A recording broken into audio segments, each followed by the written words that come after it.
ਹੁਣ ਬੇਟੇ ਆਪਾਂ ਇੱਕ ਨੂਮੈਰੀਕਲ ਕਰਦੇ ਹਾਂ, ਠੀਕ ਹੈ। ਲਿਖੋ ਨੂਮੈਰੀਕਲ ਵੈਪਰ ਪ੍ਰੈਸ਼ਰ ਆਫ ਠੀਕ ਹੈ, ਕੁਐਸਚਨ ਹੈ ਤੁਹਾਡੇ ਲਈ। Wiper pressure of chloroform formula की है क्लोरोफॉर्म का CHCl3 एंड डाईक्लोरोमीथेन फार्मूला की है CH2Cl2, ठीक है। एट 298 केल्विन आर ये गिवन है थोनों किन्ने किन्ने प्रैशर है 200 mm of Hg and 415 mm of Hg respectively, ठीक है। ये गिवन है, मतलब की है कि वैपर प्रैशर दिते हुए हैं। हम वैपर प्रैशर की है, पार्शियल प्रैशरस नहीं बेटे, ये की हो गए इन्हों दे प्योर। इनू आप मान लो P1, ये आ जाएगा थोड़े को P1, इनू आप की मनांगे P1 नॉट, ये की आ जाएगा P2 नॉट, दोनों प्योर फॉर्म के दिते हुए हैं, ठीक है। तो पूछा है कि कैलकुलेट, आप कैलकुलेट की करना है, कैलकुलेट नंबर 1, पहली चीज़ आप की कैलकुलेट करनी है the vapour pressure of the solution, vapor pressure of the solution prepared by mixing 25.5 gram of CHCl3, chloroform कितने लिए आप 25.5 gram and 40 gram of CH2Cl2, ठीक है, डाइक्लोरोमीथेन, ये आप इन्नी ली है एट 298 केल्विन, ठीक है। दूसरी चीज़ तुसी की कैलकुलेट करो बेटे, दूसरी चीज़ आप कैलकुलेट करनी है mole fraction of each component in vapor phase ਦੇ ਵਿੱਚ ਆਪਾਂ मोल जिवें ਆਪਾਂ ਹੁਣ ਉੱਪਰ ਕੱਢਿਆ ਸੀ y, ਇਹਦਾ मतलब y1 ਤੇ y2 ਅਸੀਂ कैलकुलेट करनी है। क्लीयर हो गया। ਇਹਨੂੰ ਆਪਾਂ ਕੀ ਮੰਨ ਲਓ ਬੇਟੇ, ਇਹਨੂੰ ਆਪਾਂ ਕੰਪੋਨੈਂਟ ਕੀ ਮੰਨੋ 1, ठीक है। ये कंपोनेंट की है 1, ਇਹਨੂੰ ਮੰਨੋ कंपोनेंट 2, ये की आ जाएगा P1 हो जाएगा, ये की आ जाएगा P2 हो जाएगा, P1 नॉट, ठीक है, P2 नॉट, ये आ जाएगा। दोनों प्रैशर्स है जोड़े 200 एंड 415, क्लीयर। आप कैलकुलेट करते हैं हम। कैलकुलेट करने वास्ते अपन पहला थोड़े को answer he vapour pressure of the solution by mixing this and this. हुण आप की कैलकुलेट करना है टोटल प्रैशर का, मतलब आप टोटल प्रैशर कटना है, क्लीयर। हम टोटल प्रैशर आप किवें लैने बेटे, जो आप टोटल प्रैशर कढ़ते हैं तो टोटल प्रैशर आप किहदे बराबर लवांगे, जो आप पहले क्वेश्चन का आंसर लीए, ठीक है, आंसर लैने आप तो टोटल प्रैशर किहदे बराबर होंदा, आप हुणे कैलकुलेट किया सी PT इज इक्वल टू की आएगा P1 not X1 plus P2 not X2, clear. या आप इहदा की फार्मूला लिख सकते हैं बेटे, और तुसी की फार्मूला लगा सकते हो जो आप कैलकुलेट किया से पिछे, नहीं तो आप याद हो ये याद रखना है। PT is equal to P1 not plus X2 into P2 not minus P1, ये आप याद रखो, ये फार्मूला लगावांगे आप नहीं तो, ठीक है। तो आप की लिखांगे, या आप की लिखांगे PT is equal to P1 not plus X2 into P2 not minus P1 not, याद रखना जिहड़ा मर्जी फार्मूला, यदी भी लोड़ पै सकती है सानू, यदी भी लोड़ पै सकती है। वैसे आप सिंपल है तो, क्योंकि दोनों चीज़ां गिवन है, सानू तो दोनों कंपोनेंट की फ्रैक्शन पता है तो आप कढ़ सकते हैं, क्योंकि मास दोनों का गिवन है, इस करके आप दोनों ये फार्मूला सिंपल भी ला सकते हैं। तो आप सिंपल फार्मूला ला के पहला आप कैलकुलेट करा हूँ की चीज़ां सानू गिवन है। PT असी कैलकुलेट करना, P1 नॉट गिवन है, ठीक है, P1 नॉट गिवन है, X1 सानू x1 नहीं गिवन, सानू की गिवन है मास गिवन है, ये की है मास, ठीक है। इनू आपां की कहने आ W1 मान लो चाहे, ठीक है, या M1 मान लो, इनू की मनोगे M2 मान लोगे। हुण x2 ते x1 सानू दोनों कैलकुलेट करने पैणगे, ठीक है। हुण आपां x1 ते x2 किवें कैलकुलेट करांगे, जे आपां देखिए कि P1 नॉट है जिहड़ा वो कितना है 200, आपां लिखदे नहीं, तुसीं नाल यूनिट सारे पाउणे है। P2 नॉट कितना है 415, ठीक है। हुण इत्थों असीं की कैलकुलेट, ये दो चीज़ां तां तुहानूं गिवन है। हुण आपां की कढना है बेटे मोल फ्रैक्शन। हुण मोल फ्रैक्शन किहदे बराबर है, हुण आपां मोल फ्रैक्शन किहदी x1 है, x1 है जिहड़ा वो किहदे बराबर आएगा, इहनूं तुसीं साइड ते रखो कि लोड़ पैंदी है कि नहीं पैंदी। x1 किहदे बराबर आएगा बेटे n1 number of moles upon n1 plus n2, ये चीज़ करांगे आपां। हुण x1 है जिहड़ा ये कैलकुलेट करना है आपां। हुण ये नंबर ऑफ मोल्स है जिहड़े ये कैलकुलेट करने पैणगे। हुण n1 है जिहड़ा वो किवें कड्डांगे असीं n1 किवें लवांगे आपां number of moles, n1 is equal to किवें लैने असीं given mass divided by molar mass. n1 की है मास गिवन याद ही रखना है, mass given divided by molecular mass. हुण इत्थों आपां लवांगे मास गिवन कितना है साडे कोले, जे आपां n1 दा लईए 1 पार्टिकल दा लईए तो कितना है 25.5 ग्राम्स। तो आपां की लवांगे गिवन मास साडे कोले की है 25.5 डिवाइडेड बाय मॉलिकुलर मास। हुण 1 किनू मन्निया होया असीं CHCl3 नूं, इहदे मासिस लओ तां की आएगा 12 प्लस 1 प्लस 35.5 मल्टीप्लाइड बाय 3, इनू ਆਪਾਂ जोड़ ਲਾਂਗੇ, ਇਹਦੇ ਮਾਸਿਸ ਆ ਜਾਣਗੇ। ਇਹਨਾਂ ਨੂੰ ਸਾਰਿਆਂ ਨੂੰ ਮਾਸਿਸ ਨੂੰ ਜੋੜ ਕੇ ਤੁਹਾਡੇ ਕੋਲੇ ਮੋਲੀਕੂਲਰ ਮਾਸ ਹੈ ਜਿਹੜਾ ਉਹ ਕਿੰਨਾ ਬਣ ਜਾਏਗਾ, ਇਹ ਕਿਹਦਾ ਲਿਆ ਆਪਾਂ CHCl3 ਦੇ ਮੋਲਸ ਕੱਢਾਂਗੇ ਆਪਾਂ, ਤੇ ਇਹ ਤੁਹਾਡੇ ਕੋਲੇ ਆ ਜਾਂਦਾ ਬੇਟੇ 119.5 ਜਦੋਂ ਕੈਲਕੂਲੇਟ ਕਰੋਗੇ ਗ੍ਰਾਮਸ ਪਰ ਮੋਲ, ਠੀਕ ਹੈ। ਇਹ ਕਿਹਦੇ ਵਿੱਚ ਹੈ ਗ੍ਰਾਮਸ 'ਚ ਹੈ, ਇਹ ਗ੍ਰਾਮਸ ਪਰ ਮੋਲ ਹੈ। ਹੁਣ ਇਹਨਾਂ ਨੂੰ ਜਦੋਂ ਆਪਾਂ ਕੱਟਾਂਗੇ ਤੁਹਾਡੇ ਕੋਲੇ ਜਿਹੜਾ ਕੈਲਕੂਲੇਟ ਕਰਾਂਗੇ, ਕੈਲਕੂਲੇਟ ਕਰਕੇ ਤੁਹਾਡੇ ਕੋਲੇ ਕੀ ਆ ਜਾਂਦੇ ਆ 0.213 ਗ੍ਰਾਮ ਕੱਟ ਜਾਣਗੇ ਤਾਂ ਕੀ ਆ ਜਾਏਗਾ ਮੋਲ, ਇੰਨੇ ਮੋਲ ਆ ਜਾਣਗੇ।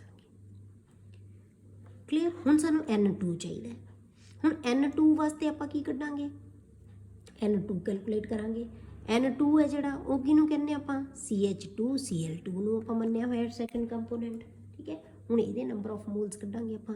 ਇਹ ਨੰਬਰ ਆਫ ਮੋਲਸ ਕੀ ਹੋਣਗੇ mass given divided by molar mass. Mass given ਕਿੰਨਾ ਹੈ 40 ਗ੍ਰਾਮਸ, ਮਾਸ ਗਿਵਨ ਕਿੰਨਾ 40 ਗ੍ਰਾਮਸ, ਤਾਂ ਆਪਾਂ ਕੀ ਲਵਾਂਗੇ 40 ਡਿਵਾਈਡਡ ਬਾय ਮੋਲਰ ਮਾਸ। ਹੁਣ ਇਹਦਾ ਮੋਲਰ ਮਾਸ ਕੈਲਕੂਲੇਟ ਕਰਾਂਗੇ 12 ਪਲੱਸ 2 ਪਲੱਸ 35.5 ਇੰਟੂ 2, ਸਾਰੇ ਮਾਸਿਸ ਨੂੰ ਜੋੜ ਲਾਂਗੇ ਆਪਾਂ। ਸਾਰੇ ਮਾਸਿਸ ਨੂੰ ਜੋੜਨ ਤੋਂ ਬਾਅਦ ਜਿਹੜਾ ਮਾਸ ਆਉਂਦਾ ਉਹ ਕਿੰਨਾ ਆਉਂਦਾ ਹੈ 85, ਮੋਲੀਕੂਲਰ ਮਾਸ ਹੈ ਜਿਹੜਾ ਉਹ 85 ਆ ਗਿਆ, ਠੀਕ ਹੈ। ਇਹ ਆ ਜਾਏਗਾ ਗ੍ਰਾਮਸ ਪਰ ਮੋਲ, ਤੇ ਇਹਨੂੰ ਆਪਾਂ ਕੈਲਕੂਲੇਟ ਕਰਾਂਗੇ ਤਾਂ ਕਿੰਨਾ ਆ ਜਾਂਦਾ ਹੈ 0.47 ਮੋਲ। ਹੁਣ ਸਾਡੇ ਕੋਲੇ ਮੋਲ ਆ ਗਏ। ਹੁਣ ਮੋਲ ਤੋਂ ਬਾਅਦ ਅਸੀਂ ਕੀ ਕੱਢਣਾ x1 ਐਂਡ x2, n1 ਵੀ ਆ ਗਿਆ ਸਾਡੇ ਕੋਲੇ, n2 ਆ ਗਿਆ। ਹੁਣ ਆਪਾਂ ਇੱਥੇ ਕੈਲਕੂਲੇਟ ਕਰਦੇ ਹਾਂ x1। ਹੁਣ x1 ਕਿਹਦੇ ਬਰਾਬਰ ਆਏਗਾ ਬੇਟੇ, x1 ਕੀ ਚੀਜ਼ ਹੈ CHCl3 क्लोरोफॉर्म ਦੇ ਮੋਲਸ ਆਪਾਂ ਕੈਲਕੂਲੇਟ ਕਰਾਂਗੇ, ਉਹ ਕਿਹਦੇ ਬਰਾਬਰ ਆਉਣਗੇ। ਪਹਿਲਾਂ ਆਪਾਂ n1 ਲਵਾਂਗੇ, n1 ਕਿੰਨਾ 0.213 ਡਿਵਾਈਡਡ ਬਾय n1 0.213 ਪਲੱਸ n2 ਕਿੰਨਾ 0.47।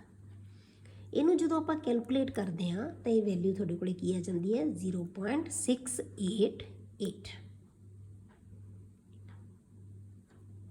क्लियर। ये वैल्यू सॉरी ये वैल्यू थोड़े को आ जाती है, दिस वैल्यू इज़ 0.312 ਇਹਦੀ वैल्यू है जी। ਹੁਣ ਆਪਾਂ ਕੀ ਕਰਾਂਗੇ ਜਿਹੜੇ ਨੰਬਰ ਆਫ ਮੋਲਸ ਕਿਹਦੇ ਲਵਾਂਗੇ ਡਾਈਕਲੋਰੋਮੀਥੇਨ ਦੇ, ਠੀਕ ਹੈ CH2Cl2 ਡਾਈਕਲੋਰੋਮੀਥੇਨ। ਹੁਣ ਇਹਦੇ ਆਪਾਂ ਨੰਬਰ ਆਫ ਮੋਲਸ ਕੈਲਕੂਲੇਟ ਕਰਾਂਗੇ ਤਾਂ ਕੀ ਆਏਗਾ, ਉੱਪਰ ਅਸੀਂ ਮੋਲਸ ਕਿਹਦੇ ਰੱਖਾਂਗੇ ਡਾਈਕਲੋਰੋਮੀਥੇਨ ਦੇ 0.47 ਡਿਵਾਈਡਡ ਬਾय 0.213 ਪਲੱਸ 0.47। ਇਹ ਮੋਲਸ ਹੈ ਜਿਹੜੇ ਇਹ ਕਿੰਨੇ ਆਉਂਦੇ ਆ ਬੇਟੇ, ਇਹ ਆ ਜਾਂਦੇ ਆ ਤੁਹਾਡੇ ਕੋਲੇ 0.688। ਇਹ ਮੋਲਸ ਕਿਹਦੇ ਹੈ, ਇਹ x1 ਹੈ, ਇਹ ਕੀ ਹੈ x2 ਹੈ, ਹੁਣ ਦੋਨੋਂ ਚੀਜ਼ਾਂ ਸਾਨੂੰ ਪਤਾ ਲੱਗ ਗਈਆਂ, P1 ਤੇ P2 ਸਾਨੂੰ ਆਲਰੇਡੀ ਗਿਵਨ ਹੈ, ਤਾਂ ਸਾਡੇ ਕੋਲੇ ਕੀ ਆ ਜਾਏਗਾ P ਟੋਟਲ। ਹੁਣ ਆਪਾਂ P ਟੋਟਲ ਕੱਢ ਲਾਂਗੇ, ਤਾਂ P ਟੋਟਲ ਹੈ ਜਿਹੜਾ ਕਿੰਨਾ ਹੋਏਗਾ PT ਇਜ਼ ਇਕੁਅਲ ਟੂ, ਆਪਾਂ ਵੈਲਿਊ ਸਾਰੀਆਂ ਪੁੱਟ ਕਰ ਦੋ। P1 ਨੋਟ ਕਿੰਨਾ ਹੈ 200 ਮਲਟੀਪਲਾਈਡ ਬਾਈ x1 ਆਪਾਂ ਹੁਣੇ ਕੈਲਕੂਲੇਟ ਕੀਤਾ ਹੈ ਕਿੰਨਾ 0.312, ठीक है 312 प्लस P2 नॉट कितना है 415 ये गिवन है मल्टीप्लाइड बाय x2 ਆਪਾਂ ਹੁਣੇ ਕੈਲਕੂਲੇਟ ਕੀਤਾ 0.688, ठीक है। ਇਹਨੂੰ ਆਪਾਂ ਸੋਲਵ ਕਰ ਲਾਂਗੇ। ਜਦੋਂ ਇਹਨੂੰ ਸੋਲਵ ਕਰਦੇ ਆ ਤਾਂ ਟੋਟਲ ਪ੍ਰੈਸ਼ਰ ਹੈ ਜਿਹੜਾ ਤੁਹਾਡੇ ਕੋਲੇ ਕਿੰਨੇ ਆਉਂਦਾ ਹੈ 347.9 ਇੰਨੇ mm of Hg। ਜੋ ਯੂਨਿਟ 'ਚ ਤੁਹਾਨੂੰ ਪ੍ਰੈਸ਼ਰ ਦਿੱਤਾ ਹੋਇਆ ਟੋਟਲ ਪ੍ਰੈਸ਼ਰ ਵੀ ਤੁਸੀਂ ਉਸੇ ਯੂਨਿਟ ਦੇ ਵਿੱਚ ਹੀ ਕੈਲਕੂਲੇਟ ਕਰੋਗੇ। ਕਲੀਅਰ ਹੋ ਗਿਆ। ਹੁਣ ਆ ਗਿਆ ਸਾਡੇ ਕੋਲੇ ਸੈਕੰਡ ਪਾਰਟ। ਸੈਕੰਡ ਪਾਰਟ ਕੀ ਹੈ ਸਾਡਾ ਬੇਟਾ ਕਿ ਅਸੀਂ ਮੋਲ ਫ੍ਰੈਕਸ਼ਨ ਕੈਲਕੂਲੇਟ ਕਰਨੀ ਹੈ ਕੰਪੋਨੈਂਟਸ ਦੀ ਇਨ ਵੈਪਰ ਫੇਜ਼। ਵੈਪਰ ਫੇਜ਼ ਦੇ ਵਿੱਚ ਕੀ ਫਾਰਮੂਲਾ ਲਗਾਵਾਂਗੇ ਆਪਾਂ ਇੱਥੇ y1 ਇਜ਼ ਇਕੁਅਲ ਟੂ, ਤਾਂ y1 ਹੈ ਜਿਹੜਾ ਉਹ ਕਿਹਦੇ ਬਰਾਬਰ ਆ ਜਾਏਗਾ P1 upon PT and y2 is equal to P2 upon PT। ਦੋਨਾਂ ਦਾ ਆਪਾਂ ਵੈਪਰ ਪ੍ਰੈਸ਼ਰ ਦੇ ਵਿੱਚ ਕੈਲਕੂਲੇਟ ਕਰ ਲਾਂਗੇ। ਹੁਣ ਆਪਾਂ y1 ਕੈਲਕੂਲੇਟ ਕਰੀਏ ਪਹਿਲਾਂ। y1 is equal to, ਹੁਣ ਸਾਨੂੰ P1 ਕਿੰਨਾ, P1 ਕੀ ਚੀਜ਼ ਹੈ, P1 ਕੀ ਹੈ ਬੇਟਾ ਪਾਰਸ਼ੀਅਲ ਪ੍ਰੈਸ਼ਰ ਆਫ ਕੰਪੋਨੈਂਟ 1। ਇਹ ਪਾਰਸ਼ੀਅਲ ਪ੍ਰੈਸ਼ਰ ਕਿਹਦਾ ਆ ਜਾਏਗਾ, ਇਹ ਪਾਰਸ਼ੀਅਲ ਪ੍ਰੈਸ਼ਰ ਆਫ ਕੰਪੋਨੈਂਟ 2। ਹੁਣ ਇਹ ਸਾਨੂੰ ਨਹੀਂ ਪਤਾ, ਇਹਦਾ ਮਤਲਬ ਕੀ ਹੈ ਕਿ ਸਾਨੂੰ ਇਹਨਾਂ ਦੇ ਪ੍ਰੈਸ਼ਰ ਕੈਲਕੂਲੇਟ ਕਰਨੇ ਪੈਣਗੇ। ਹੁਣ ਆਪਾਂ y1 ਕੱਢਣਾ ਹੈ ਤਾਂ ਸਾਨੂੰ P1 ਚਾਹੀਦਾ ਤੇ PT ਚਾਹੀਦਾ। ਹੁਣ PT ਤਾਂ ਸਾਡੇ ਕੋਲੇ ਹੈਗਾ, ਅਸੀਂ ਕੈਲਕੂਲੇਟ ਕਰ ਲਿਆ, ਪਰ P1 ਸਾਨੂੰ ਕੈਲਕੂਲੇਟ ਕਰਨਾ ਪਏਗਾ। ਤਾਂ P1 ਇਜ਼ ਇਕੁਅਲ ਟੂ, ਜੇ ਆਪਾਂ ਲਈਏ P1 ਇਜ਼ ਇਕੁਅਲ ਟੂ ਕਿਹਦੇ ਬਰਾਬਰ ਹੁੰਦਾ, ਆਪਾਂ ਰੋਟਸ ਲਾਅ ਲਾਇਆ ਸੀ ਤਾਂ ਕੀ ਸੀਗਾ P1 ਨੋਟ ਇਨਟੂ x1, ਠੀਕ ਹੈ। ਇਸੇ ਨੂੰ ਕਿਹਾ ਸੀ ਆਪਾਂ P1 ਹੈ ਜਿਹੜਾ ਕਿਹਦਾ ਹੋਏਗਾ, P1 ਕੀ ਚੀਜ਼ ਹੈ CHCl3। ਹੁਣ ਆਪਾਂ ਇਹਦੀ ਵੈਲਿਊਜ਼ ਪੁੱਟ ਕਰ ਦੋ। P1 ਨੋਟ ਸਾਨੂੰ ਪਤਾ ਹੈ ਕਿੰਨਾ ਗਿਵਨ ਹੈ 200 ਮਲਟੀਪਲਾਈਡ ਬਾਈ x1 ਅਸੀਂ ਹੁਣੇ ਕੈਲਕੂਲੇਟ ਕੀਤਾ ਸੀ, ਤਾਂ x1 ਕਿੰਨਾ ਸਾਡੇ ਕੋਲੇ 0.312। ਇਹਨੂੰ ਆਪਾਂ ਜਦੋਂ ਸੋਲਵ ਕਰਦੇ ਹਾਂ ਤਾਂ ਇਹ ਸਾਡੇ ਕੋਲੇ ਕੀ ਆ ਜਾਂਦਾ ਹੈ 62.4। ਇਸੇ ਤਰ੍ਹਾਂ ਹੁਣ ਅਸੀਂ P2 ਕੈਲਕੂਲੇਟ ਕਰ ਲਾਂਗੇ। P2 ਕਿਹਦਾ ਆਏਗਾ P2 note into x2। Clear, ਇੱਥੋਂ ਆਪਾਂ ਕੈਲਕੂਲੇਟ ਕਰ ਲਾਂਗੇ। ਹੁਣ ਇਹਨਾਂ ਨੂੰ ਜਦੋਂ ਕੈਲਕੂਲੇਟ ਕਰਦੇ ਹਾਂ ਦੀ ਵੈਲਿਊਜ਼ ਪੁੱਟ ਕਰੋ 415 ਮਲਟੀਪਲਾਈਡ ਬਾਈ P2 ਕਿੰਨਾ ਆਪਾਂ ਕੱਢਿਆ ਸੀ P2 x2 ਸੌਰੀ 0.688। ਇਹਦੀਆਂ ਵੈਲਿਊਜ਼ ਪੁੱਟ ਕਰਾਂਗੇ ਆਪਾਂ ਤਾਂ ਇਹ ਵੈਲਿਊ ਹੈ ਜਿਹੜੀ ਤੁਹਾਡੇ ਕੋਲੇ ਬੇਟੇ ਕਿੰਨੀ ਆ ਜਾਂਦੀ ਹੈ, ਇਹ ਆ ਜਾਂਦੀ ਹੈ 285.5 mm of Hg। ਇਹ ਦੋਨੋਂ ਵੈਲਿਊਜ਼ ਆ ਗਈਆਂ ਸਾਡੇ ਕੋਲੇ। ਹੁਣ P1 ਵੀ ਆ ਗਿਆ ਤੇ P2 ਵੀ ਆ ਗਿਆ। ਹੁਣ ਸਾਡੇ ਕੋਲ ਦੋਨੋਂ ਚੀਜ਼ y1 ਕਿਹਦੇ ਬਰਾਬਰ ਆ ਜਾਏਗਾ P1 ਅਪੋਨ, ਆਪਾਂ ਦੁਬਾਰਾ ਲਿਖ ਲੈਂਦੇ ਹਾਂ P1 ਅਪੋਨ PT। ਤਾਂ ਵੈਲਿਊਜ਼ ਪੁੱਟ ਕਰੋ। P1 ਕਿੰਨਾ ਕੈਲਕੂਲੇਟ ਕੀਤਾ ਆਪਾਂ 62.4 ਡਿਵਾਈਡਡ ਬਾਈ P2। ਆਪਾਂ P2 ਕਿੰਨਾ ਕੱਢਿਆ, PT ਕੱਢਿਆ ਸੀ 347.9, ਠੀਕ ਹੈ। ਜਦੋਂ ਅਸੀਂ ਇਹਨੂੰ ਕੈਲਕੂਲੇਟ ਕਰਾਂਗੇ ਤਾਂ ਇਹ ਕਿੰਨਾ ਆ ਜਾਂਦਾ ਹੈ 0.18। ਇਹ ਫ੍ਰੈਕਸ਼ਨ ਹੈ ਜਿਹੜੀ ਕਿੰਨੀ ਆਏਗੀ ਇੰਨੇ ਮੋਲ, ਠੀਕ ਹੈ। ਮੋਲ ਫ੍ਰੈਕਸ਼ਨ ਜਿਹੜੀ ਆਏਗੀ ਇਨ ਦਾ ਵੈਪਰ ਫੇਜ਼। ਦੂਸਰਾ ਹੁਣ ਆਪਾਂ ਕੀ ਕੱਢਣਾ ਬੇਟੇ y2 ਕੀ ਆਏਗਾ P2 upon P total. P2 ਹੁਣ ਆਪਾਂ ਕੈਲਕੂਲੇਟ ਕੀਤਾ ਕਿੰਨਾ ਆਇਆ P2 ਸਾਡੇ ਕੋਲੇ 285.5 ਡਿਵਾਈਡਡ ਬਾਈ ਕਿੰਨਾ ਹੈ ਟੋਟਲ ਅਸੀਂ ਕਿੰਨਾ ਕੱਢਿਆ ਸੀ 347.9। ਇਹਨੂੰ ਜਦੋਂ ਅਸੀਂ ਕੈਲਕੂਲੇਟ ਕਰਦੇ ਹਾਂ ਬੇਟੇ ਇਹ ਕਿੰਨਾ ਆ ਜਾਂਦਾ ਹੈ 0.82। ਅਦਰਵਾਈਜ਼ ਤੁਸੀਂ ਦੂਸਰੇ ਮੈਥਡ ਨਾਲ ਵੀ ਕੈਲਕੂਲੇਟ ਕਰ ਸਕਦੇ ਹੋ। ਜੇ ਆਪਾਂ ਇੱਕ ਜਿਹੜੀ ਮੋਲ ਫ੍ਰੈਕਸ਼ਨ ਇੱਕ ਕੰਪੋਨੈਂਟ ਦੀ ਆਪਾਂ ਕੈਲਕੂਲੇਟ ਕਰਤੀ, ਦੂਜੇ ਦੀ ਕੈਲਕੂਲੇਟ ਕਿਵੇਂ ਕਰੋਗੇ 1 ਮਾਈਨਸ ਕਰ ਦੋਗੇ। ਇਹਨੂੰ ਤੁਸੀਂ ਦੁਬਾਰਾ ਇਸੇ ਨੂੰ ਤੁਸੀਂ ਦੂਸਰੇ ਮੈਥਡ ਨਾਲ ਵੀ ਕਰ ਸਕਦੇ ਹੋ। y2 ਇਜ਼ ਇਕੁਅਲ ਟੂ ਤਾਂ ਕੀ ਲਿਖ ਦੋਗੇ 1 ਮਾਈਨਸ y1, ਤਾਂ 1 ਮਾਈਨਸ y1 ਕਿੰਨਾ 0.18। ਤਾਂ ਇਹ ਜਦੋਂ ਆਪਾਂ ਕੈਲਕੂਲੇਟ ਕਰੋਗੇ ਤਾਂ ਕਿਹਦੇ ਬਰਾਬਰ ਹੈ 0.8। ਤਾਂ ਤੁਸੀਂ ਇਸ ਤਰ੍ਹਾਂ ਨਾਲ ਵੀ ਇਹਨੂੰ ਕੈਲਕੂਲੇਟ ਕਰ ਸਕਦੇ ਹੁਣ ਦੇਖਦੇ ਹਾਂ ਬੇਟੇ ਆਪਾਂ ਕਿ ਰੌਡਸ law is a special case of Henry's law। कि ਰੌਡਸ law है जिहड़ा हैनरीज law ਦਾ स्पेशल केस है। जे ਆਪਾਂ ਰੌਡਸ law ਦੇ ਅਕੋਰਡਿੰਗ ਲੈਂਦੇ ਹਾਂ कि partial pressure of the component is equal to P1 not into X1 ਆਪਾਂ ਹੁਣੇ ਪੜ੍ਹ ਕੇ ਹਟੇ ਹਾਂ। ठीक है, ਇਹ ਕਿਹਦੇ 'ਚ ਹੈ ਬੇਟੇ? ਸੋਲਿਊਸ਼ਨ ਦੇ ਵਿੱਚ ਹੈ। ਇਹ ਕਿਹਦੇ 'ਚ ਹੈ? याद रखना है सोल्यूशन च है। पार्शियल प्रेशर किन्नी फ्रैक्शन सोल्यूशन दे विच है आपां वो ली हुई है। पर जे आपां ऐ मान लीए कि कंपोनेंट बहुत वोलाटाइल है, वो गैसीਅस फॉर्म दे विच ही एग्जिस्ट करता है, तो फिर आपां की है इत्थे हैनरीज लॉ इंप्लीमेंट कर सकते हैं। तो आपां जे हैनरी लॉ इंप्लाई करांगे तो फिर वो की कहंदा सी कि P इज इक्वल टू, जे तुहानूं याद होवे, के H इंटू X। ये हैनरीज लॉ है। जे कंपोनेंट की है बहुत वोलाटाइल है, तो जे दोनों नूं आपां कंपेयर करिए, ठीक है, दोनों नूं आपां कंपेयर करिए तो आपां की कह सकते हैं बेटे कि partial pressure is directly proportional to mole fraction. कि प्रेशर है जिहड़ा directly proportional to pressure mole fraction. जे आपां प्रोपोर्शनैलिटी कॉन्सटेंट है तो कॉन्सटेंट है जिहड़े दोने वो की है डिफरेंट है। ਰੌਡਸ ਲਾਅ ਦੇ ਵਿੱਚ ਕੌਨਸਟੈਂਟ ਕੀ ਆ ਜਾਂਦਾ ਹੈ? P1 ਨॉट। ਇਹਦੀ ਵੈਲਿਊ ਕੀ ਹੈ? ਕਿਉਂਕਿ ਕਿਸੇ ਵੀ ਪਿਓਰ ਕੰਪੋਨੈਂਟ ਦਾ ਵੇਪਰ ਪ੍ਰੈਸ਼ਰ ਹਮੇਸ਼ਾ ਕੀ ਰਹੇਗਾ? ਸੇਮ ਰਹੇਗਾ। ਠੀਕ ਹੈ, ਜਿੰਨਾ ਵੋਲਾਟਾਈਲ ਹੈਗਾ ਪਰ ਇੱਕ ਪਰਟੀਕੂਲਰ ਟੈਂਪਰੇਚਰ ਦੇ ਉੱਤੇ। ਹੁਣ ਇਹਦਾ ਕੀ ਹੈ? KH ਦੀ ਵੈਲਿਊ ਵੀ ਹਰੇਕ ਗੈਸ ਵਾਸਤੇ ਕੀ ਰਹਿੰਦੀ ਹੈ? ਕੌਨਸਟੈਂਟ ਰਹਿੰਦੀ ਹੈ, ਤੇ ਦੋਨੋਂ ਕੀ ਹੈ? ਕੌਨਸਟੈਂਟ ਹੈ। ਕਲੀਅਰ ਹੋ ਗਿਆ? ਹੁਣ ਇਹ ਦੋਨਾਂ ਦੇ ਵਿੱਚ ਫਰਕ ਹੈ ਕਿ ਜਦੋਂ ਇਹ ਗੈਸੀਅਸ ਹੋਏਗਾ ਜ਼ਿਆਦਾ, ਉਦੋਂ ਫਿਰ P1 ਨॉट ਦੀ ਵੈਲਿਊ ਹੈ ਜਿਹੜੀ ਉਹ ਕੀ ਹੋਏਗੀ? Equal to KH। ਤਾਂ ਸੋ ਇਸ ਕੀ ਆਪਾਂ ਕੀ ਕਹਿ ਸਕਦੇ ਹਾਂ ਬੇਟੇ? So Raoult's law becomes special case of Henry's law in ਵਿਚ ਆਪਾਂ ਕੀ ਕਵਾਂਗੇ? KH ਬਿਕਮਸ ਇਕੁਅਲ ਟੂ ਕਿਹਦੇ ਬਰਾਬਰ ਆ ਜਾਏਗਾ? Equal to P1 not. ਜਦੋਂ ਇੰਨਾ ਹੋ ਜਾਏਗਾ ਪ੍ਰੈਸ਼ਰ ਉਹਦਾ KH ਦੀ ਵੈਲਿਊ ਇਹਦੇ ਬਰਾਬਰ ਹੋ ਜਾਏਗੀ, ਉਦੋਂ ਕੀ ਹੈ ਆਪਾਂ ਇਹਨੂੰ ਇਸ ਕਰਕੇ ਆਪਾਂ ਕਹਿ ਦਾਂਗੇ ਕਿ Raoult's law is a special case of Henry's law. ਪਹਿਲਾਂ ਬੇਟੇ ਆਪਾਂ ਪੜ੍ਹਿਆ ਸੀ vapour pressure of liquid solution, liquid in liquid, ਜਿਹਦੇ ਵਿੱਚ ਸੋਲਵੈਂਟ ਤੇ ਸੋਲਿਊਟ ਬੋਥ ਵਰ ਲਿਕੁਇਡਸ, ਵੋਲਾਟਾਈਲ ਲਿਕੁਇਡਸ। ਠੀਕ ਹੈ, ਤਾਂ ਉਦੋਂ ਜਿਹੜਾ ਪ੍ਰੈਸ਼ਰ, ਟੋਟਲ ਪ੍ਰੈਸ਼ਰ ਆਉਂਦਾ ਸੀ ਉਹ ਕਿਹਦੇ 'ਤੇ ਡਿਪੈਂਡ ਕਰਦਾ ਸੀ? ਦੋਨਾਂ ਦੇ ਪਾਰਸ਼ੀਅਲ ਪ੍ਰੈਸ਼ਰਸ ਦੇ ਉੱਤੇ। ਠੀਕ ਹੈ, ਜਿਹੜਾ ਨੈਕਸਟ ਬੇਟੇ ਆਪਾਂ ਹੁਣ ਕਰਨਾ ਹੈ, ਹੁਣ ਆਪਾਂ ਪੜਾਂਗੇ vapour pressure of liquid solution. ਹੁਣ ਵੀ ਆਪਾਂ ਲਿਕੁਇਡ ਸੋਲਿਊਸ਼ਨ ਹੀ ਲਵਾਂਗੇ, liquid solution of solids and liquids, of solids in liquids. ਹੁਣ ਆਪਾਂ ਲਿਕੁਇਡ ਦੇ ਵਿੱਚ ਸੋਲਿਡ ਲਵਾਂਗੇ।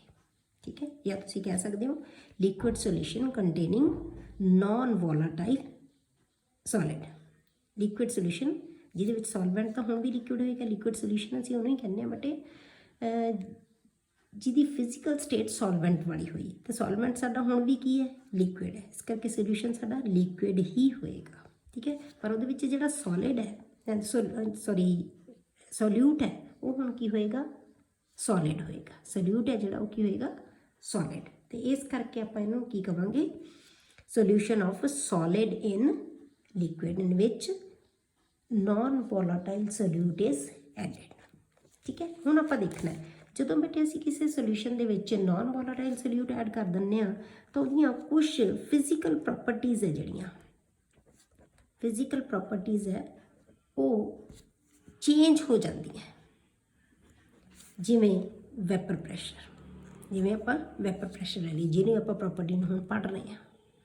ਠੀਕ ਹੈ, ਤਾਂ ਆਪਾਂ ਹੁਣ ਵੈਪਰ ਪ੍ਰੈਸ਼ਰ ਦੇ ਉੱਤੇ ਕੀ ਇਫੈਕਟ ਪਏਗਾ ਜਦੋਂ ਆਪਾਂ ਕੋਈ ਸੋਲਿਊਸ਼ਨ ਲੈਂਦੇ ਹਾਂ, ਤਾਂ ਉਹਨੂੰ ਆਪਾਂ ਹੁਣ ਸਟੱਡੀ ਕਰਦੇ ਹਾਂ। ਆਪਾਂ ਪਹਿਲਾਂ ਅਸੀਂ ਲਿਆ ਸੀ ਇੱਕ ਸੋਲਵੈਂਟ। ਠੀਕ ਹੈ, ਇਹ ਤੁਹਾਡੇ ਕੋਲ ਕੀ ਹੈ? ਸੋਲਵੈਂਟ ਹੈ ਪਿਓਰ। ਇਹ ਆਪਾਂ ਕਲੋਜ਼ਡ ਵੈਸਲ ਦੇ ਵਿੱਚ ਲਵਾਂਗੇ। ਉੱਪਰ ਕੀ ਹੈ? ਇਹਦੇ ਵੈਪਰਸ ਹੈ। ਤਾਂ ਵੈਪਰ ਪ੍ਰੈਸ਼ਰ ਬਣੇਗਾ ਇਹਦੇ ਵਿੱਚ। ਵੈਪਰ ਪ੍ਰੈਸ਼ਰ ਕੀ ਹੁੰਦਾ? Pressure exerted by the vapours above the liquid surface at equilibrium with the liquid. ਠੀਕ ਹੈ, ਹੁਣ ਵੈਪਰਸ ਇਹਨਾਂ ਦੇ ਵਿੱਚ ਕੀ ਹੈ, ਇਹ ਪ੍ਰੋਸੈਸਿਸ ਦੋਨੋਂ ਪਾਸੇ ਚੱਲਦੀਆਂ ਰਹਿੰਦੀਆਂ, ਇਹਨੂੰ ਆਪਾਂ ਵੈਪਰ ਪ੍ਰੈਸ਼ਰ ਕਹਿ ਦਿੰਦੇ ਹਾਂ। ਹੁਣ ਇਹ ਜਿਹੜਾ ਵੈਪਰ ਪ੍ਰੈਸ਼ਰ ਹੋਏਗਾ ਇਹ ਬੇਟੇ ਕੀ ਹੈ, P0 ਆਪਾਂ P1 ਮੰਨ ਲੈਂਦੇ ਹਾਂ। ਸੋਲਵੈਂਟ ਨੂੰ ਆਪਾਂ ਕੀ ਕੰਪੋਨੈਂਟ ਮੰਨਦੇ ਹਾਂ, P1 ਪਿਓਰ ਸੋਲਵੈਂਟ, ਇਹ ਇਕੱਲੇ ਸੋਲਵੈਂਟ ਦੇ ਵੈਪਰਸ ਹੈ, ਤਾਂ ਵੈਪਰ ਪ੍ਰੈਸ਼ਰ ਵੀ ਉਹਨਾਂ ਕਰਕੇ ਹੋਏਗਾ। ਪਰ ਹੁਣ ਆਪਾਂ ਸੋਲਿਊਸ਼ਨ ਬਣਾਤਾ ਇਸੇ ਦੇ ਵਿੱਚ, ਇਸੇ ਸੋਲਵੈਂਟ ਦੇ ਵਿੱਚ ਆਪਾਂ ਕੀ ਕਰਤਾ, ਸੋਲਿਊਟ ਵੀ ਐਡ ਕਰਤਾ। ਜਦੋਂ ਬੇਟੇ ਆਪਾਂ ਇੱਥੇ ਦੇਖਾਂਗੇ ਤਾਂ ਇੱਥੇ ਜਿਹੜੇ ਸਰਫੇਸ ਦੇ ਉੱਤੇ ਜਿਹੜੇ ਪਾਰਟੀਕਲਸ ਆ ਉਹ ਕਿਹਦੇ ਇਕੱਲੇ ਸੋਲਵੈਂਟ ਦੇ। ਆਪਾਂ ਕਹਿੰਦੇ ਆ ਇਵੈਪੋਰੇਸ਼ਨ ਇਜ਼ ਅ ਸਰਫੇਸ ਫਿਨੋਮੀਨਾ, ਆਪਾਂ ਪੜ੍ਹਿਆ ਸੀ, ਠੀਕ ਹੈ, +1 ਦੇ ਆਪਾਂ ਵਿੱਚ ਕੀਤਾ ਸੀ ਕਿ ਇਵੈਪੋਰੇਸ਼ਨ ਇਜ਼ ਸਰਫੇਸ ਫਿਨੋਮੀਨਾ। ਜਿੰਨਾ ਸਰਫੇਸ ਦੇ ਉੱਪਰ ਜਿੰਨਾ ਸਰਫੇਸ ਜ਼ਿਆਦਾ ਹੋਏਗਾ ਉਨੀ ਇਵੈਪੋਰੇਸ਼ਨ ਜ਼ਿਆਦਾ ਹੋਏਗੀ, ਜਿੰਨਾ ਸਰਫੇਸ ਘੱਟ ਹੋਏਗਾ ਉਨੀ ਇਵੈਪੋਰੇਸ਼ਨ ਘੱਟ ਹੋਏਗੀ, ਠੀਕ ਹੈ। ਤਾਂ ਸਾਰੇ ਪਾਰਟੀਕਲਸ ਆ ਜਿਹੜੇ ਸਰਫੇਸ ਦੇ ਉੱਤੇ ਕਿਹਦੇ ਹੈ, ਸੋਲਵੈਂਟ ਦੇ, ਇਵੈਪੋਰੇਸ਼ਨ ਪ੍ਰੋਪਰ ਹੋਏਗੀ। ਪਰ ਹੁਣ ਇੱਥੇ ਕੀ ਹੈ ਵੀ ਸਾਡੇ ਕੋਲ ਕਲੋਜ਼ਡ ਵੈਸਲ ਹੈ, ਪਰ ਹੁਣ ਆਪਾਂ ਇਹਦੇ ਵਿੱਚ ਨਾਲ ਇਹਦੇ ਕੀ ਹੈ, ਇੱਕ ਸੋਲਿਊਟ ਐਡ ਕਰਤਾ। ਉਹ ਸੋਲਿਊਟ ਹੈ ਜਿਹੜਾ ਕੀ ਹੈ, ਨੋਨ ਵੋਲਾਟਾਈਲ ਹੈ, ਮਤਲਬ ਕੀ ਹੈ, ਉਹਦੇ ਵੈਪਰਸ ਨਹੀਂ ਬਣਨਗੇ। ਹੁਣ ਵੀ ਸਾਰੇ ਪਾਰਟੀਕਲਸ ਨੇ ਕਵਰ ਕੀਤਾ ਹੋਇਆ ਸਰਫੇਸ ਨੂੰ ਤਾਂ, ਪਰ ਹੁਣ ਇਕੱਲੇ ਸੋਲਵੈਂਟ ਦੇ ਪਾਰਟੀਕਲਸ ਨਹੀਂ ਹੋਣਗੇ, ਉਹਦੇ ਨਾਲ ਕੀ ਹੈ, ਸੋਲਿਊਟ ਦੇ ਪਾਰਟੀਕਲ ਵੀ ਆ ਜਾਣਗੇ, ਠੀਕ ਹੈ। ਵਿੱਚ ਸੋਲਿਊਟ ਹੈ, ਵਿੱਚ ਸੋਲਵੈਂਟ ਹੈ, ਜਾਂ ਤੁਸੀਂ ਇਹਨੂੰ ਕੰਪੋਨੈਂਟ 2 ਮੰਨ ਲਓ, ਠੀਕ ਹੈ। ਕੰਪੋਨੈਂਟ 2 ਵੀ ਇਹਦੇ ਵਿੱਚ ਨਾਲ ਆ ਜਾਏਗਾ। ਤਾਂ ਇਹਦਾ ਮਤਲਬ ਕੀ ਹੋਇਆ, ਸਰਫੇਸ ਦੇ ਉੱਤੇ ਮੋਲੀਕਿਊਲਸ ਜਿਹੜੇ ਉਹ ਕੀ ਹੋ ਗਏ, ਘਟ ਗਏ, ਤਾਂ ਇਹਦੀ ਰੇਟ ਹੈ ਜਿਹੜੀ ਇਵੈਪੋਰੇਸ਼ਨ ਦੀ ਉਹ ਕੀ ਹੋ ਜਾਏਗੀ, ਡਿਕਰੀਜ਼ ਹੋ ਜਾਏਗੀ। ਜਦੋਂ ਰੇਟ ਡਿਕਰੀਜ਼ ਹੋ ਗਈ ਇਵੈਪੋਰੇਸ਼ਨ ਦੀ, ਤਾਂ ਉਹਦੇ ਨਾਲ ਕੀ ਹੋਏਗਾ ਬੇਟੇ, ਜਿਹੜਾ ਵੈਪਰ ਪ੍ਰੈਸ਼ਰ ਹੈ ਉਹ ਵੀ ਡਿਕਰੀਜ਼ ਹੋ ਜਾਏਗਾ। ਜਿਹੜਾ ਹੁਣ ਵੈਪਰ ਪ੍ਰੈਸ਼ਰ ਹੈ ਇੱਥੇ ਉਹ ਕੱਲਾ ਕਿਹੜੇ ਕੰਪੋਨੈਂਟ ਕਰਕੇ ਹੈ, ਸੋਲਵੈਂਟ ਕਰਕੇ, ਕਿਉਂਕਿ ਸੋਲਿਊਟ ਦੇ ਪਾਰਟੀਕਲਸ ਤਾਂ ਇਵੈਪੋਰੇਟ ਹੋਣਗੇ ਹੀ ਨਹੀਂ। ਜਿਹੜੇ ਪਾਰਟੀਕਲ ਹੈ ਤੁਹਾਡੇ ਕੋਲੇ ਵੈਪਰਸ ਦੇ ਵਿੱਚ, ਉਹ ਕੱਲੇ ਹੀ ਕਿਹਦੇ ਕਰਕੇ ਹੈ, P1 ਕਰਕੇ, ਠੀਕ ਹੈ। ਹੁਣ ਕੱਲੇ ਇਹ ਤਾਂ P1 ਨੋਟ ਸੀ, ਪਿਓਰ ਸੀ, ਪਰ ਹੁਣ ਇਹ ਕੀ ਹੈ, P1 ਇਜ਼ ਪਾਰਸ਼ੀਅਲ ਪ੍ਰੈਸ਼ਰ ਆਫ ਦਾ ਸੋਲਵੈਂਟ, ਇਹਦਾ ਸੋਲਵੈਂਟ ਦਾ, ਪਰ ਇਹ ਟੋਟਲ ਪ੍ਰੈਸ਼ਰ ਵੀ ਇਹੀ ਹੈ, ਠੀਕ ਹੈ, ਟੋਟਲ ਪ੍ਰੈਸ਼ਰ ਵੀ ਇਹੀ ਹੈ, ਪਰ ਇਹ ਪ੍ਰੈਸ਼ਰ ਕੀ ਹੋਏਗਾ, ਹਮੇਸ਼ਾ ਇਹਦੇ ਨਾਲੋਂ ਘੱਟ ਹੋਏਗਾ। ਕਲੀਅਰ ਹੋ ਗਿਆ ਕਿ ਜਦੋਂ ਵੀ ਕਿਸੇ ਸੋਲਵੈਂਟ ਦੇ ਵਿੱਚ ਆਪਾਂ ਨੋਨ ਵੋਲਾਟਾਈਲ ਸੋਲਿਊਟ ਐਡ ਕਰ ਦਿੰਦੇ ਹਾਂ, ਠੀਕ ਹੈ, ਕੀ ਕਰਦੇ ਹਾਂ, ਨੋਨ ਵੋਲਾਟਾਈਲ ਸੋਲਿਊਟ ਐਡ ਕਰਦੇ ਹਾਂ ਜਦੋਂ ਆਪਾਂ, ਤਾਂ ਉਦੋਂ ਕੀ ਹੋ ਜਾਂਦਾ ਹੈ ਕਿ ਵੈਪਰ ਪ੍ਰੈਸ਼ਰ ਹੈ ਜਿਹੜਾ, ਜਾਂ ਪਾਰਸ਼ੀਅਲ ਪ੍ਰੈਸ਼ਰ ਹੈ ਜਿਹੜਾ, ਉਹ ਕੀ ਹੋ ਜਾਂਦਾ ਹੈ, ਘਟ ਜਾਂਦਾ ਹੈ ਐਜ਼ ਕੰਪੇਅਰ ਟੂ, ਤਾਂ ਆਪਾਂ ਕੀ ਕਵਾਂਗੇ, P1 is less than P1 note. ਹੋਣਾ ਤਾਂ ਬਰਾਬਰ ਚਾਹੀਦਾ ਸੀ, ਕਿਉਂਕਿ ਉਦੋਂ ਵੀ ਸੋਲਵੈਂਟ ਸੀ, ਹੁਣ ਵੀ ਸੋਲਵੈਂਟ ਦੇ ਵੈਪਰਸ ਬਣਨੇ ਆ, ਪਰ ਕਿਉਂਕਿ ਸਰਫੇਸ ਦੇ ਉੱਤੇ ਨਾਲ ਸੋਲਿਊਟ ਦੇ ਪਾਰਟੀਕਲਸ ਵੀ ਹੋ ਗਏ, ਤਾਂ ਇਹਦਾ ਵੈਪਰ ਪ੍ਰੈਸ਼ਰ ਕੀ ਹੋ ਜਾਏਗਾ, ਘਟ ਜਾਏਗਾ। ਤੇ ਇਸ ਕਰਕੇ P1 ਹੈ ਜਿਹੜਾ ਹਮੇਸ਼ਾ ਕੀ ਹੋਏਗਾ, P1 ਨੋਟ ਨਾਲੋਂ ਘੱਟ ਹੋਏਗਾ। ਪਰ ਟੋਟਲ ਪ੍ਰੈਸ਼ਰ ਵੀ ਕਿਹਦੇ ਬਰਾਬਰ ਹੈ, ਇਹਦੇ ਬਰਾਬਰ ਹੀ ਹੈ, ਕਿਉਂਕਿ ਹੈ ਹੀ ਇਹਦੇ ਕੱਲਾ ਵੈਪੋਰੇਟ, ਕੱਲਾ ਹੀ ਸੋਲਵੈਂਟ ਹੋਏਗਾ, ਸੋਲਿਊਟ ਤਾਂ ਵੈਪੋਰੇਟ ਹੋਏਗਾ ਨਹੀਂ, ਠੀਕ ਹੈ। ਤਾਂ ਟੋਟਲ ਪ੍ਰੈਸ਼ਰ ਵੀ ਇਹੀ ਹੈ। ਤਾਂ ਇਹਦਾ ਮਤਲਬ ਕੀ ਹੈ ਕਿ ਜਿਹੜਾ ਪ੍ਰੈਸ਼ਰ ਹੈ ਉਹ ਕਿਹਦੇ 'ਤੇ ਡਿਪੈਂਡ ਕਰੇਗਾ, ਤੇ ਆਪਾਂ ਕੀ ਲਿਖ ਸਕਦੇ ਹਾਂ, ਇਹਦਾ ਜਿਹੜਾ ਪ੍ਰੈਸ਼ਰ ਲਵਾਂਗੇ ਆਪਾਂ ਵੈਪਰ ਪ੍ਰੈਸ਼ਰ, ਉਹ ਕਿਹਦੇ 'ਤੇ ਡਿਪੈਂਡ ਕਰੇਗਾ, ਇਹਦੀ ਮੋਲ ਫ੍ਰੈਕਸ਼ਨ 'ਤੇ ਡਿਪੈਂਡ ਕਰੇਗਾ, ਕਿੰਨੀ ਇਹਦੀ ਮੋਲ ਫ੍ਰੈਕਸ਼ਨ ਹੈਗੀ ਹੈ। ਇਹਦਾ ਮਤਲਬ ਕੀ ਹੈ ਕਿ ਜੇ ਆਪਾਂ ਸੋਲਿਊਟ ਥੋੜਾ ਐਡ ਕਰਾਂਗੇ ਤਾਂ ਸੋਲਵੈਂਟ ਜ਼ਿਆਦਾ ਹੋਏਗਾ, ਵੈਪਰ ਪ੍ਰੈਸ਼ਰ ਵੀ ਉਹਦਾ ਜ਼ਿਆਦਾ ਹੋਏਗਾ। ਜੇ ਅਸੀਂ ਸੋਲਿਊਟ ਜ਼ਿਆਦਾ ਐਡ ਕਰ ਦਾਂਗੇ ਤਾਂ ਇਹਦੇ ਵੈਪਰਸ ਉੱਪਰ ਜ਼ਿਆਦਾ ਆ ਜਾਣਗੇ, ਇਹਦੇ ਜਿਹੜੇ ਪਾਰਟੀਕਲਸ ਹੈ ਸੋਲਿਊਟ ਦੇ ਜ਼ਿਆਦਾ ਆ ਜਾਣਗੇ, ਤੇ ਵੈਪਰ ਪ੍ਰੈਸ਼ਰ ਕੀ ਹੋ ਜਾਏਗਾ, ਘਟ ਜਾਏਗਾ। ਇਹਦਾ ਮਤਲਬ ਸੋਲਿਊਟ ਦੀ ਅਮਾਊਂਟ ਦੇ ਉੱਤੇ ਡਿਪੈਂਡ ਕਰੇਗਾ। ਜਿੰਨਾ ਅਸੀਂ ਸੋਲਿਊਟ ਜ਼ਿਆਦਾ ਐਡ ਕਰਦੇ ਜਾਵਾਂਗੇ ਇਹਦਾ ਵੈਪਰ ਪ੍ਰੈਸ਼ਰ ਘਟਦੇ ਜਾਏਗਾ, ਜਿੰਨਾ ਇਹਦੀ ਅਮਾਊਂਟ ਘੱਟ ਪਾਵਾਂਗੇ ਅਸੀਂ, ਉਨਾ ਇਹਦਾ ਵੈਪਰ ਪ੍ਰੈਸ਼ਰ ਵੀ ਹੈ ਜਿਹੜਾ ਉਹ ਘੱਟ ਹੋਏਗਾ, ਠੀਕ ਹੈ। ਤਾਂ ਇਹ ਡਿਪੈਂਡ ਕਿਹਦੇ 'ਤੇ ਕਰਦਾ ਹੈ, ਕਿਹਦੇ 'ਤੇ ਡਿਪੈਂਡ ਕਰੇਗਾ, ਇਹ ਅਮਾਊਂਟ ਆਫ ਸੋਲਿਊਟ, ਕਿੰਨਾ ਅਸੀਂ ਸੋਲਿਊਟ ਐਡ ਕਰ ਰਹੇ ਹਾਂ। ਜਿੰਨਾ ਜ਼ਿਆਦਾ ਐਡ ਕਰਾਂਗੇ ਵੈਪਰ ਪ੍ਰੈਸ਼ਰ ਘਟਦਾ ਜਾਏਗਾ, ਜਿੰਨਾ ਅਸੀਂ ਘੱਟ ਐਡ ਕਰਾਂਗੇ ਵੈਪਰ ਪ੍ਰੈਸ਼ਰ ਉਨਾ ਘਟੇਗਾ ਤਾਂ ਸਹੀ, ਠੀਕ ਹੈ, ਤਾਂ ਘਟੇਗਾ। ਹੁਣ ਜੇ ਆਪਾਂ ਰੋਡਸ ਲਾਅ ਨੂੰ ਬੇਟੇ ਇਹਦੇ 'ਤੇ ਇੱਕ ਚੀਜ਼ ਹੋਰ ਇੱਥੇ ਧਿਆਨ ਕਰਨੀ ਹੈ ਕਿ ਜਿਹੜੀ ਆਪਾਂ ਕਿਹਾ ਕਿ ਜਿਹੜਾ ਵੈਪਰ ਪ੍ਰੈਸ਼ਰ ਘਟੇਗਾ ਉਹ ਕਿਹਦੇ 'ਤੇ ਡਿਪੈਂਡ ਕਰਦਾ ਹੈ, ਨੋਨ ਵੋਲਾਟਾਈਲ ਸੋਲਿਊਟ ਦੀ ਅਮਾਊਂਟ ਦੇ ਉੱਤੇ ਡਿਪੈਂਡ ਕਰਦਾ ਹੈ ਬੇਟੇ, ਉਹਦੀ ਨੇਚਰ ਦੇ ਉੱਤੇ ਡਿਪੈਂਡ ਨਹੀਂ ਕਰਦਾ, ਠੀਕ ਹੈ। ਸਪੋਜ਼ ਕਰੋ ਆਪਾਂ 1 ਕਿਲੋਗ੍ਰਾਮ ਵਾਟਰ ਦੇ ਵਿੱਚ ਆਪਾਂ 1 kg ਵਾਟਰ ਲਿਆ, ਉਹਦੇ ਵਿੱਚ ਆਪਾਂ 1 ਮੋਲ ਆਪਾਂ यूरिया ऐड करता, ठीक है। दूसरे पासे ਆਪਾਂ 1 किलोग्राम वाटर ਦੇ ਵਿੱਚ ਹੀ ਆਪਾਂ 1 ਮੋਲ ਸੁਕਰੋਜ਼ ਐਡ ਕਰਤਾ, ਠੀਕ ਹੈ। 1 ਮੋਲ ਸੁਕਰੋਜ਼ ਐਡ ਕਰਤਾ। ਦੋਨਾਂ ਦੇ ਸੋਲੂਸ਼ਨਸ ਦੇ ਵਿੱਚ ਹੀ ਜਿਹੜਾ ਵੈਪਰ ਪ੍ਰੈਸ਼ਰ ਦੇ ਵਿੱਚ ਜਿਹੜੀ ਡਿਕਰੀਜ਼ ਆਏਗੀ ਨਾ ਉਹ ਡਿਕਰੀਜ਼ ਹੈ ਬੇਟੇ ਤਕਰੀਬਨ ਸੇਮ ਹੋਏਗੀ। ਇਹਦਾ ਮਤਲਬ ਕੀ ਹੈ ਕਿ ਸੋਲਿਊਟ ਹੈ ਜਿਹੜਾ ਤੁਸੀਂ ਜਿਹੜਾ ਮਰਜ਼ੀ ਲਓ ਉਹਦੀ ਨੇਚਰ ਦੇ ਉੱਤੇ ਡਿਪੈਂਡ ਨਹੀਂ ਕਰੇਗਾ। ਜਿਹੜੀ ਇਹਦੇ ਵਿੱਚ ਡਿਕਰੀਜ਼ ਹੋਣੀ ਹੈ ਪ੍ਰੈਸ਼ਰ ਦੀ ਉਹ ਸਿਰਫ ਕਿਹਦੇ ਤੇ ਡਿਪੈਂਡ ਕਰੇਗੀ, ਉਹਦੀ ਅਮਾਊਂਟ ਦੇ ਉੱਤੇ ਡਿਪੈਂਡ ਕਰੇਗੀ, ਠੀਕ ਹੈ। ਇਹਨੂੰ ਬਹੁਤ ਡਿਟੇਲ 'ਚ ਆਪਾਂ ਅੱਗੇ ਪੜ੍ਹਾਂਗੇ ਬੇਟੇ, ਇਹਨਾਂ ਦੀਆਂ ਕੁਆਲੀਟੇਟਿਵ ਪ੍ਰੋਪਰਟੀਜ਼ ਆਉਣਗੀਆਂ, ਉੱਥੇ ਆਪਾਂ ਇਹਨੂੰ ਬਹੁਤ ਅੱਛੀ ਤਰ੍ਹਾਂ ਡਿਟੇਲ ਦੇ ਵਿੱਚ ਤੁਹਾਨੂੰ ਸਮਝ ਆ ਜਾਏਗੀ ਵੀ ਇਹ ਕੀ ਚੀਜ਼ ਹੈ, ਠੀਕ ਹੈ। ਹੁਣ ਜੇ ਬੇਟੇ ਆਪਾਂ ਇਹਦੇ ਉੱਤੇ ਰੋਟਸ ਲਾਅ ਜੇ ਆਪਾਂ ਡਿਫਾਈਨ ਕਰਨਾ ਹੋਵੇ ਇਹਦੇ ਵਿੱਚ ਕਿ ਜਿਹੜਾ wiper pressure of liquid and solid in liquid ਜਿਹੜਾ ਆਪਾਂ ਲਿਆ, ਇਹਦੇ ਵਾਸਤੇ ਜੇ ਆਪਾਂ ਡਿਫਾਈਨ ਕਰਨਾ ਹੋਵੇ ਬੇਟੇ ਤਾਂ ਆਪਾਂ ਕੀ ਕਰਾਂਗੇ, ਫॉर ਰੋਟਸ ਲਾਅ ਜੇ ਆਪਾਂ ਲਾਉਣਾ ਹੈ, ਠੀਕ ਹੈ। ਰੋਟਸ ਲਾਅ ਹੁਣ ਇੱਥੇ ਆਪਾਂ ਕੀ ਕਰਾਂਗੇ, ਆਪਾਂ ਕਵਾਂਗੇ ਫॉर ਐਨੀ ਸੋਲਿਊਸ਼ਨ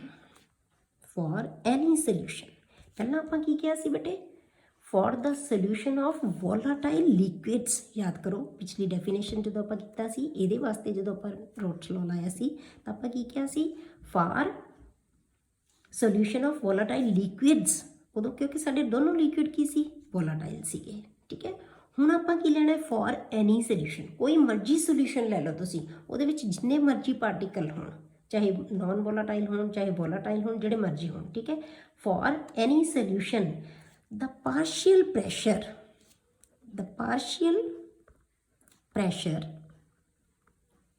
ठीक है, partial pressure of each volatile component, ठीक है। हर एक volatile component जिहड़ा उहदे विच होएगा ਆਪਾਂ ਕਿਹੜਾ ਲੈਣਾ ਹੈ, ਹਰੇਕ ਨॉन ਵੋਲਾਟਾਈਲ ਕੰਪੋਨੈਂਟ ਨਹੀਂ, ਕੋਈ ਤਾਂ ਪ੍ਰੈਸ਼ਰ ਹੀ ਨਹੀਂ ਹੋਏਗਾ ਉਹਦਾ, ਤਾਂ ਆਪਾਂ ਕਿਹੜਾ ਲਾਵਾਂਗੇ the partial pressure of each volatile component in the solution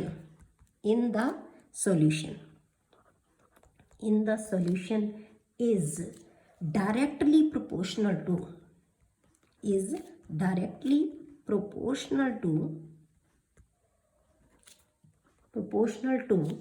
its mole fraction।